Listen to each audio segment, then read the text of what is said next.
सारी चीजें इस देश की जनता समझ रही है और आप लोगों की साजिश को भी समझ रही है। और ये जो भड़काने उड़काने वाला काम करते हैं ना, ये वो भड़कने उड़कने वाले नहीं रहे हम लोग। हम ओबीसी एससी कम्युनिटी के लोग अब जागरूक हो गए हैं और आपके भड़काने में ना हम शस्त्र उठाएंगे और ना हिंसा करेंगे। बनारस में एक नीलेश मौर्य की हत्या कर दी गई। हत्या में हाथ काट दिया गया। 16-17 साल का लड़का है, हाथ काट दिया गया, पूरी बॉडी जला दी गई है। और आपकी ये शानदार जानदार पुलिस जो एक सिंगल FIR पे एनकाउंटर कर देती है, वो पुलिस अभी तक अपराधियों को गिरफ्तार नहीं कर पाई। भारतीय जनता पार्टी का प्रेशर नहीं है तो एक सामान्य से अपराध में अभी तक गिरफ्तारी 4 दिन बाद नहीं हुई। कितनी शानदार पुलिस है। असल में क्या है ना रविशंकर शुक्ला जी, ऑनेस्टली मैं बता दूं, आपके घर खानदान के बच्चे बाहर पढ़ रहे होंगे, ऑक्सफोर्ड कैम्ब्रिज या किसी भी बड़ी यूनिवर्सिटी में आपने भेज रखा होगा, वो पढ़ रहे हैं। आप चलेंगे BMW और फेरारी से, आपके बच्चे पढ़ेंगे विदेश में, और आप इस देश के कम पढ़े लिखे ओबीसी एससी कम्युनिटी के युवाओं को भड़का रहे हैं कि आप शस्त्र उठाइए। शस्त्र किसके खिलाफ उठवाना चाहते हैं? लाइव होना चाहिए। विषय 2 है। एक विषय है वाराणसी के नीलेश मौर्य की हत्या की, और दूसरा विषय है रवि किशन शुक्ला जी उर्फ रवि किशन के नाम से बॉलीवुड एक्टर भी हैं और भोजपुरी में सबसे ज़्यादा फेमस रहते हैं, जो अभी वर्तमान में सांसद हैं, पता नहीं कहाँ से हैं, जहाँ से भी होंगे अच्छे से होंगे। उनका एक वक्तव्य आया, मुझे लगा कि उस वक्तव्य पे बोला जाना या देश का जिम्मेदार नागरिक होने के नाते प्रतिक्रिया दिया जाना आवश्यक है, इसलिए मैं लाइव हूँ और अपनी बात रखना चाहता हूँ। साथियों, रवि किशन शुक्ला जी ने कहा, किसी भाषण में कहा या मीडिया रिपोर्ट में कहा, क्या किसी बाइट में उन्होंने किसी चैनल बाइट में कहा कि अब हम लोगों को शास्त्र के साथ शस्त्र उठाने की आवश्यकता है। उस दिन मैंने देखा, शायद 1 हफ्ते पहले का है, मैंने ऐड किया, फिर मुझे याद आया कि रवि किशन शुक्ला जी को इतनी कौन सी अर्जेंसी और ऐसी कौन सी समस्या नजर आ रही है जिसपे वो ये कह रहे हैं कि शास्त्र के साथ शस्त्र उठाना आवश्यक है। चलिए मैं सहमति दर्ज करा देता हूं, शस्त्र उठाइए, कोई आपत्ति नहीं है। आपका जो भी कानूनी अधिकार है, पूरे देश के सभी नागरिकों का सेम अधिकार है, समान अधिकार है। और अगर आपको ये लग रहा है कि शास्त्र के साथ शस्त्र उठाना है, तो एक साथी व्यक्ति ने कहा कि चलिए रवि किशन शुक्ला जी, चलिए उठाइए, आप भी उठाइए शस्त्र, और ये बता दीजिए पहले कि आपके परिवार में के युवा, खानदान में बहुत सारी संख्या, हर खानदान में बहुत सारे बच्चे होते हैं, परिवार की संख्या लंबी होती है, दादा परदादा चाचा वगैरह इसको मिला करके अक्सर किसी के खानदान में 100-125 लोग रहते हैं, परिवार में 2-4-6 लोग रहते हैं। उनमें से कितने लड़कों को आपने ये कहा कि शास्त्र के साथ शस्त्र उठाने की आवश्यकता है? और ये बताइए कि आपके, चूंकि आप संपन्न हैं, आप बड़े एक्टर हैं और सांसद भी हैं, तो निश्चित रूप से परिवार संपन्न होगा, खानदान में भी कुछ संपन्न होंगे, मिडिल क्लास के भी होंगे, कुछ हो सकता है गरीब भी हों। उनमें से कितने लोगों को आपने ये कहा कि युवाओं तुम शास्त्र के साथ शस्त्र भी उठाओ? देश की सेना के खिलाफ उठवाना चाहते हैं, देशद्रोही बनाना चाहते हैं, किसके खिलाफ? ये तो आपको स्पष्ट कर देना चाहिए ना कि आप क्या, किसके खिलाफ आप इस शस्त्र उठाने की बात कर रहे हैं। आपके बच्चे विदेश में पढ़ें, आपके बच्चे देश की बड़ी यूनिवर्सिटी में पढ़ें, बड़े बिजनेसमैन बने, बड़े अधिकारी बने, और हमारे ओबीसी SC ST कम्युनिटी के बच्चे शस्त्र उठा करके हिंसा करें और अपराधी बने। बाद में आपकी ये पुलिस उनका एनकाउंटर करेगी। अगर कोई अपराध कर दिया, छोटा मोटा ही 2-3 अपराध कर दिया, हिस्ट्री सीटर हो जाएगा, तो फिर आपकी पुलिस एनकाउंटर कर देगी। तो क्यों बरगलाते हैं आप रवि किशन शुक्ला जी? अभिनेता रहे हैं, बहुत कुछ मिल गया, प्रकृति ने दिया आपको काफी कुछ, तो आगे बढ़िए। ये जो पोलराइजेशन की राजनीति करते हैं या लोगों को भड़काने की राजनीति करते हैं, वो अब देश की जनता, प्रदेश की जनता समझती है, और इसी वजह से आप लोग उत्तर प्रदेश हार गए। आप तो सांसद शायद जीत गए हैं, लेकिन प्रदेश में आधे से कम सीट मिली है, 80 में से शायद 35-36 आपको मिली है, वो भी अलायंस मिला करके मिली है। तो मेरा कहने का अभिप्राय यह है रवि किशन शुक्ला जी, देश की जनता को मूर्ख मत समझिए, मूर्ख मत बनाइए, और लोग पढ़े लिखे लोग हैं, और आप ही के स्टेट में लॉ एंड ऑर्डर का मामला है। अभी बनारस में एक नीलेश मौर्य की हत्या कर दी गई। हत्या में हाथ काट दिया गया, 16-17 साल का लड़का है, हाथ काट दिया गया, पूरी बॉडी जला दी गई है।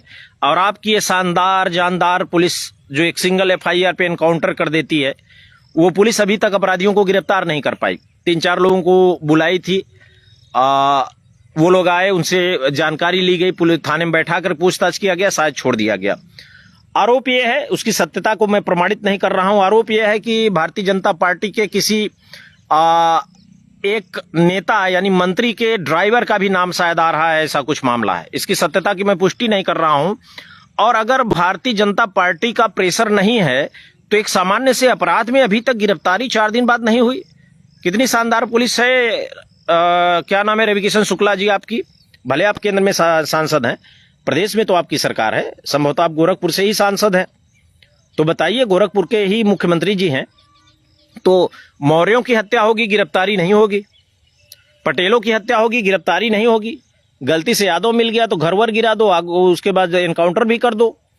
तमाम चीजें जो ओबीसी एससी के साथ हो रही हैं वो सारी चीजें इस देश की जनता समझ रही है और आप लोगों की साजिश को भी समझ रही है।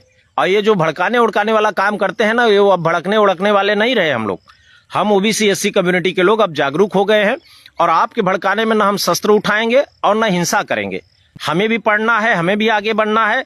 ये जो आप तमाम जगहों पे हर जगह दिख रहा है, न्यायपालिका हो या ब्यूरोक्रेसी हो, हर जगह वर्ग विशेष के लोग, आपकी विचारधारा के लोग, आपके वर्ग के लोग जो इतने भरे हुए हैं, वो हम लोगों को पता है। हमारे अंदर भी तड़प है, हमारी भी इच्छा है कि हमारे लड़के आईपीएस आईएएस हों, हमारे लड़के भी जजेस हों, हमारे लड़के भी सांसद विधायक हों, और वो अधिकार की लड़ाई जारी है।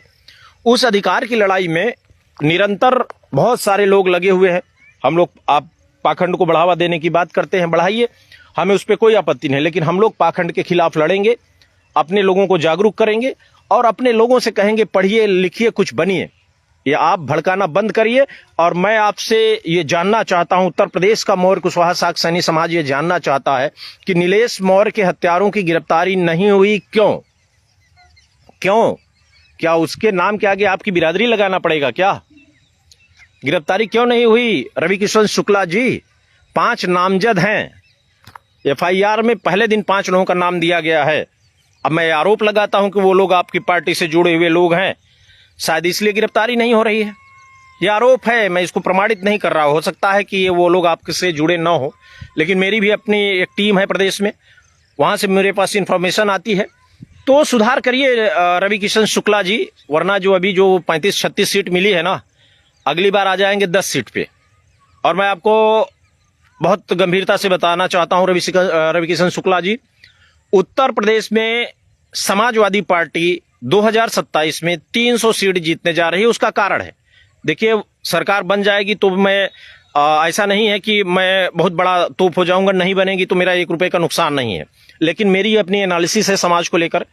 ओबीसी एससी एसटी कम्युनिटी आपके यहाँ अपने आप को प्रताड़ित महसूस करती है, अधिकारों से वंचित होना महसूस करती है, इसलिए वो पूरी तरह से, ठीक है आप लोगों ने धर्म के नाम पे बरगला करके उनको अपने साथ ले लिया था, अब वो जागरूक हो रहे हैं, वो समाजवादी पार्टी की तरफ जा रहे हैं। और पीडीए के इस कॉन्सेप्ट में जो मिरेकल किया है, भारत की तीसरी सबसे बड़ी पार्टी बनके जब समाजवादी पार्टी उभरी है, तो आप लोगों का ये जो प्रोपेगेंडा है ना, ये काम नहीं करेगा। खासकर 4-5 बड़ी संख्या वाली जातियां, बड़ी बिरादरी नहीं बोलता मैं, किसी जात को बड़ा नहीं मानता हूं, बड़ी संख्या वाली, कम संख्या वाली जातियां होती हैं। तो जो ज्यादा संख्या वाली कुछ जातियां हैं उत्तर प्रदेश में, खासकर पटेल समाज, मौर्य समाज, निषाद समाज, पाल समाज, ये तमाम लोग, और विश्वकर्मा समाज, प्रजापति समाज, और तमाम बहुत सारी जातियां हैं जो ओबीसी में एक बड़ी संख्या में गिनी जाती हैं। ये तमाम जातियों को इस बात का एहसास हो रहा है कि सरकार में उनका कोई महत्व नहीं है, उनकी बातें नहीं सुनी जा रही है। आप ही बता दीजिए कितना डीएम आपने बैकवर्ड क्लास का उत्तर प्रदेश में रखा है रविकिशन शुक्ला जी? कितने एसपी एसएसपी डीआईजी आपने ओबीसी कम्युनिटी का रखा है? आपको क्या लगता है कि ओबीसी आपके इस शस्त्र और शास्त्र के चक्कर में पड़ेगा? आप उठाइए शस्त्र और शास्त्र का और लड्डू खाइए। लड्डू में जो मिलवा उला करके आप लोगों ने लंबा चौड़ा टर्नओवर करवा रखा है, खाइए लड्डू, आपकी इच्छा है, मुझे कोई आपत्ति नहीं, आपकी आस्था है। और उस पे आजकल बहुत कुछ चल रहा है, शुद्धिकरण चल रहा है। शुद्धिकरण में वो क्वांटिटी दिखाई गई कि गाय का गोबर, घी, गौमूत्र और 1-2 फलों का, 4-5 चीज का नाम बताया गया कि ये 4-5 चीजें मिलाकर खाने से जो है शुद्धिकरण हो जाएगा। तो आप लोग करिए, वो आपकी आस्था का विषय, संविधान आपको अधिकार देता है आपको क्या मानना है क्या नहीं मानना है। लेकिन हम लोगों को, ओबीसी एससी एसटी को क्या करना है ये हमारे लोग तय कर लेंगे। और आप ये शस्त्र शास्त्र की बातें बंद करिए, लड़कों को बरगलाना बंद करिए, उनको हिंसा की तरफ भेजने का काम बंद करिए।